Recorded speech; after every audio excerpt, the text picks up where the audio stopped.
هذه بني سلامية بالويدين تري لبكتة دو لا يلعب تشتري بيج باور يا طاقة كبيرة بيها وتمر عروس تمر وي تمر كنا آد واستعمالان مرك هذا جوادي يدور دوبان دوّدها صاعنته هدو مركي كبحدنا سيدي يكون نقطة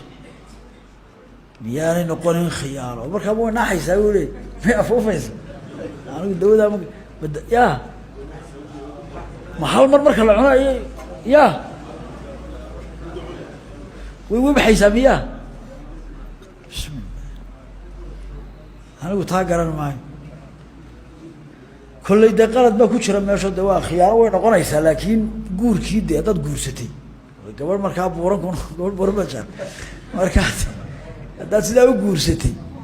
هذا وسكفر يسفرين ماشى كفرانه إلا العابه صد شنطة أكو بتشيل تصومه شنطة بعض دمر كان لقى جنة قنش خجنا شلون باللقى جنة قنش إلى مركب بورن بين اللي جوسمي كم يشيلين دي marka inta ku soo dhaafan una weydiin kalaan qaba miyaan laga ilbaxin miyaan la dhaafin heerkan in dad baa wali isticmaala kiniinka la isku naaxiyo ee jirka barariya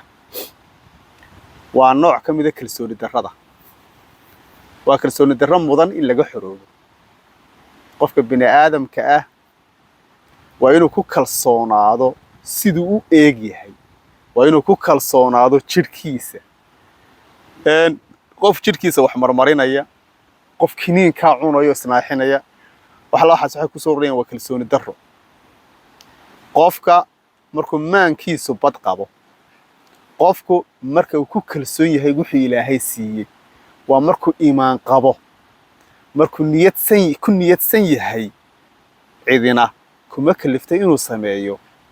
waxaan u cuntameen wax caafimaadkiisa halis ku ah qofnimadiisa halis ku ah diintiisa halis ku ah jiritaankiisa halis ku ah su'aasha sheekh uga jawaabay aan waxa ka sii fiicnaan lahayd inuu yiraahdo yani xagga khiyaamada laga eegay waxa ka sii khatar badan xagga caafimaadka marka arinta caafimaadka waxa weyn cid caafimaadka aqoon ba ka hadli karta laakiin inuu xoogaa wacyigelina sheekhu ku kabo ayana aad jeclaan lahaa oo bulshada u iftiimo waxyaabo noocan oo kale inay halis tahay oo inaan mudnayn la sameeyo qofku inuu ku kalsoonaado cidina kuma nici karto qofku markuu Ilaahay ku kalsoonaado meel aadamaha ka sareysa qabso waa rabbul caalamiin Ilaahay ku kalsoono waxa Allah la iyo wax ku gaariya ma jiraan salaamu alaykum wa rahmatullahi wa barakatuh